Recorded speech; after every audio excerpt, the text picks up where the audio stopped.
بخاری حدیث نمبر 271۔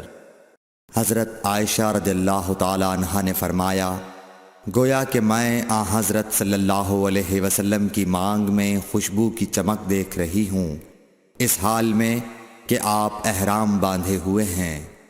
صحیح بخاری حدیث نمبر 272۔ ام المومنین حضرت عائشہ صدیقہ رضی اللہ عنہا نے فرمایا کہ رسول کریم صلی اللہ علیہ وسلم جنابت کا غسل کرتے تو پہلے اپنے ہاتھوں کو دھوتے اور نماز کی طرح وضو کرتے، پھر اپنے ہاتھوں سے اپنے بالوں کا خلال کرتے، اور جب یقین کر لیتے کہ جسم تر ہو گیا ہے تو 3 مرتبہ اس پر پانی بہاتے، پھر تمام بدن کا غسل کرتے۔ صحیح بخاری حدیث نمبر 273۔ حضرت عائشہ رضی اللہ تعالی عنہا نے فرمایا کہ میں اور رسول کریم صلی اللہ علیہ وسلم ایک برتن میں غسل کرتے تھے، ہم دونوں اس سے چلو بھر بھر کر پانی لیتے تھے۔ صحیح بخاری حدیث نمبر 274۔ ام المومنین حضرت میمونہ رضی اللہ عنہا نے فرمایا کہ رسول اللہ صلی اللہ علیہ وسلم نے غسل جنابت کے لیے پانی رکھا، پھر آپ نے پہلے 2 یا 3 مرتبہ اپنے دائیں ہاتھ سے بائیں ہاتھ پر پانی ڈالا، پھر شرمگاہ دھوئی، پھر ہاتھ کو زمین پر یا دیوار پر 2 یا 3 بار رگڑا، پھر کلی کی اور ناک میں ڈالا اور اپنے چہرے اور بازوؤں کو دھویا، پھر سر پر پانی بہایا اور سارے بدن کا غسل کیا، پھر اپنی جگہ سے سرک کر پاؤں دھوئے۔ حضرت میمونہ رضی اللہ عنہا نے فرمایا کہ میں ایک کپڑا لائی تو آپ نے اسے نہیں لیا اور ہاتھوں ہی سے پانی جھاڑنے لگے۔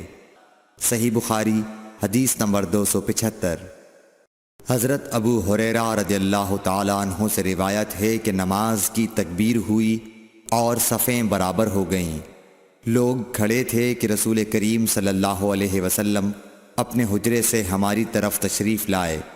جب آپ مصلی پر کھڑے ہو چکے تو یاد آیا کہ آپ جنبی ہیں، پس آپ نے ہم سے فرمایا کہ اپنی جگہ کھڑے رہو، اور آپ واپس چلے گئے۔ پھر آپ نے غسل کیا اور واپس ہماری طرف تشریف لائے تو سر سے پانی کے قطرے ٹپک رہے تھے۔ آپ نے نماز کے لیے تکبیر کہی اور ہم نے آپ کے ساتھ نماز ادا کی۔ صحیح بخاری حدیث نمبر 276۔ حضرت میمونہ رضی اللہ عنہا نے فرمایا کہ میں نے نبی صلی اللہ علیہ وسلم کے لیے غسل کا پانی رکھا اور ایک کپڑے سے پردہ کر دیا۔ پہلے آپ نے اپنے دونوں ہاتھوں پر پانی ڈالا اور انہیں دھویا، پھر اپنے داہنے ہاتھ سے بائیں ہاتھ میں پانی لیا اور شرمگاہ دھوئی، پھر ہاتھ کو زمین پر مارا اور دھویا، پھر کلی کی اور ناک میں پانی ڈالا اور چہرے اور بازو دھوئے، پھر سر پر پانی بہایا اور سارے بدن کا غسل کیا۔ اس کے بعد آپ مقام غسل سے ایک طرف ہو گئے، پھر دونوں پاؤں دھوئے۔ اس کے بعد میں نے آپ کو ایک کپڑا دینا چاہا تو آپ نے اسے نہیں لیا اور آپ ہاتھوں سے پانی جھاڑنے لگے۔ صحیح بخاری حدیث نمبر 277۔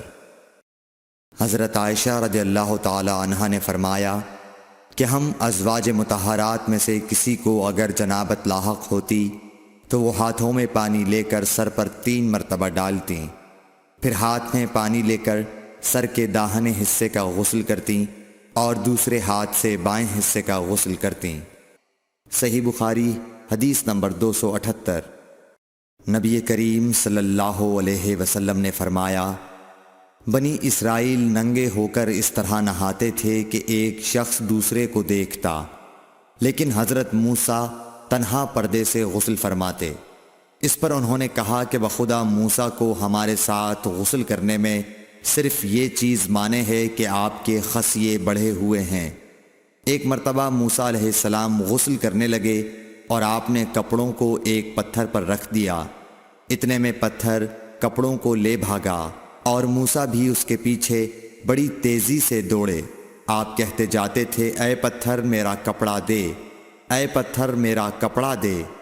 اس عرصے میں بنی اسرائیل نے موسیٰ علیہ السلام کو ننگا دیکھ لیا اور کہنے لگے کہ بخدا موسیٰ کو کوئی بیماری نہیں، اور موسیٰ علیہ السلام نے کپڑا لیا اور پتھر کو مارنے لگے۔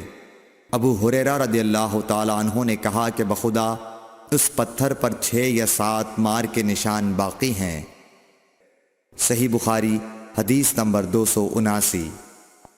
نبی کریم صلی اللہ علیہ وسلم نے فرمایا، ایک بار ایوب علیہ السلام ننگے غسل فرما رہے تھے کہ سونے کی ٹڈیاں آپ پر گرنے لگیں۔ حضرت ایوب علیہ السلام انہیں اپنے کپڑے میں سمیٹنے لگے۔ اتنے میں ان کے رب نے انہیں پکارا کہ اے ایوب، کیا میں نے تمہیں اس چیز سے بے نیاز نہیں کر دیا جسے تم دیکھ رہے ہو؟ ایوب علیہ السلام نے جواب دیا، ہاں تیری بزرگی کی قسم، لیکن تیری برکت سے میرے لیے بے نیازی کیوں کر ممکن ہے۔